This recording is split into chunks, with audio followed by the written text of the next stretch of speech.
Hey guys, this is PODFIC, and today we're going to be reading 5 Times Jason Todd Didn't Swear and 1 Time Bruce Did by Where the Boy But Derogatory. This is Chapter 5.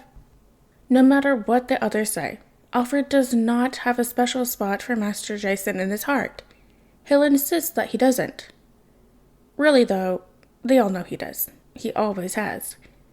Jason's the only one he lets touch anything in the kitchen, for waffles or anything else he feels like cooking. It happens rarely, but when it does, Alfred always pauses to compliment him and smile.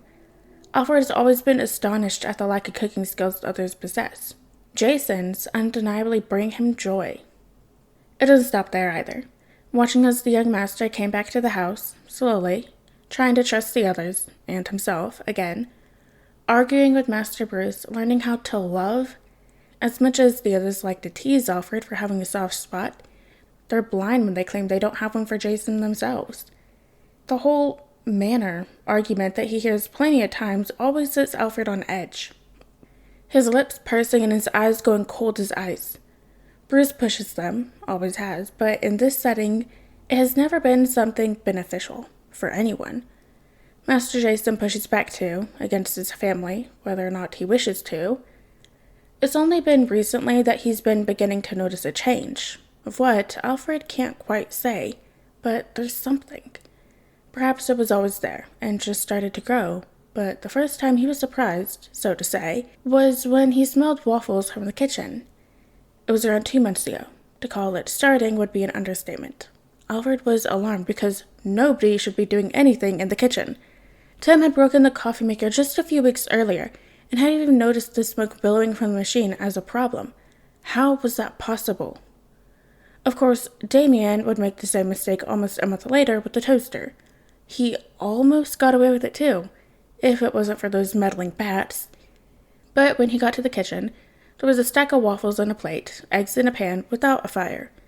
Master Jason and Master Dick were sitting at the table, presumably waiting for the others, or perhaps just for the food to cool. Either way, they were engaged in pleasant conversation. It was strange, but nice. Alfred had turned and left them. A couple of days later was the first time he had heard it. Jason and Bruce were arguing about something, again, and Alfred could already tell that his grandson was going to be driving away on his motorcycle before anyone could convince him to stay for dinner. Master Bruce had said, "I don't understand why it always has to be like this. What am I doing?" Jason had practically snarled before retorting, "Maybe because you never listened to me the first freaking time I say crap." Alfred had been right, of course, as soon as he heard the vrooming of the vehicle as it sped away. If he'd made Bruce's dinner a little colder that night, well, no one was going to call Alfred a petty man. The conversation hadn't stuck out to him until nearly 2 weeks afterwards. Master Jason had slammed open the door to the manor, and then slammed it behind him. Alfred walked out into the main entryway, something akin to a reprimand on his lips. Seriously, where had all the manners gone in this manor? Before his attitude switched completely. Jason was still wearing his mud-stained boots, sure, but he was also crying and shuddering and bleeding. And suddenly, all Alfred could remember was the first time he'd gone out as Robin, the first time Tim had after Jason had died, and the first time Bruce had gone out as Batman and come back, and then the time Jason hadn't come back. So, instead, Alfred walks, slowly, up to the man. "Master Jason," he says as a wary greeting, because no matter how wrecked Jason is, no one else would greet him that way. "May I take your coat?" When his grandson gives him a shaky nod, Alfred removes the coat from him and tosses it to the ground. He will pick it up and wash it later. Then, placing a tentative hand on his back, Alfred slowly leads him to the kitchen. He sets him down on the floor while he grabs some things from the cabinets and talks because Jason hadn't yet, and he's still crying. "You know, Master Jason, I've been meaning to ask you to help me bake this new recipe I found. It's kind of cookie, of course, but it's a special variation I think you would enjoy. They're chocolate, but they're made with caffeine and peanut butter." He starts disinfecting and wrapping the wound on Jason's shoulder. He doesn't ask where it came from, doesn't ask who shot the bullet, doesn't ask why he came here instead of going back to one of his safe houses, just keeps talking. "I thought that we could perhaps change the peanut butter for almond butter. Tim's nut allergy is something to look out for in this situation. Although," he continued, checking Jason over for any other wound, I am positive he would eat anything without compliment, if he thought the maker would so desire. It is a rather concerning trait of his, however endearing the others believe it to be. Jason's breath hitched on a sob, but he'd began to breathe a bit more normally.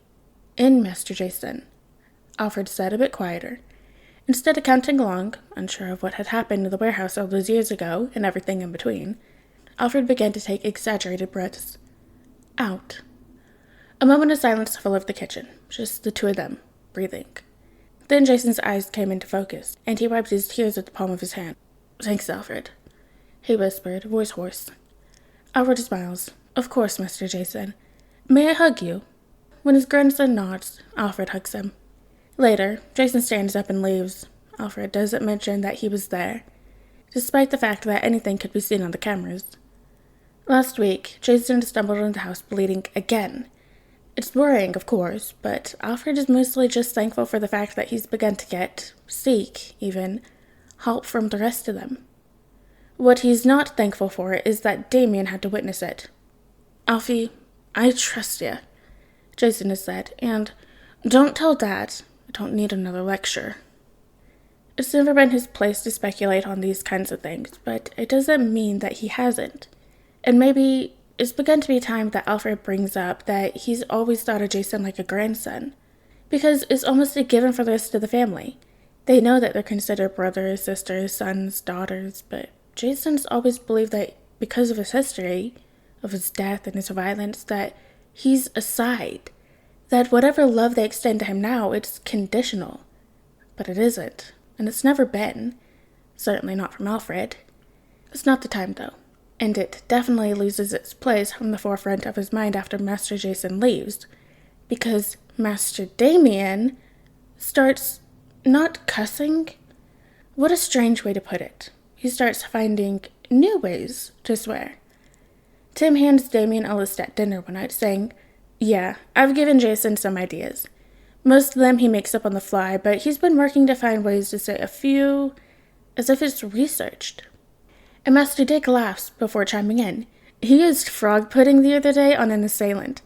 I swear the guy stopped from laughing alone. Master Duke and Steph occurred that, at least he didn't get shot this time. And at the height of it all, Bruce just sways. Then, earlier, Jason had been walking down the hall, about to leave through the front door, when Alfred had walked behind him and cleared his throat. I'm leaving, Alfie. Don't convince me otherwise. Jason says. His voice is rough. Alfred says, You offend me, Master Jason, that you'd think I'd attempt to do so. He pauses. The only time I did, you can certainly excuse me for. You were bleeding out, I recall. Jason laughs. It's a wondrous sound. All right. He motions towards the still open door. But did you need something, or... Would you sit with me for a moment? Outside, that is?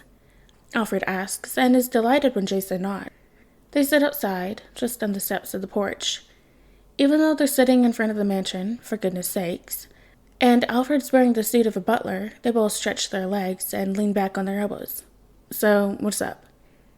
Master Jason, I am extremely thankful you are alive. The wide-eyed look on the young man sitting next to him, well, it's heartbreaking. Alfie, I know you have your qualms with Master Bruce, about what he believes his family sees you as.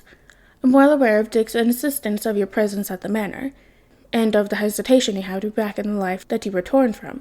Alfred looks Jason in the eye. No, you aren't the same person you were then. You were never defined simply by the term, a good soldier.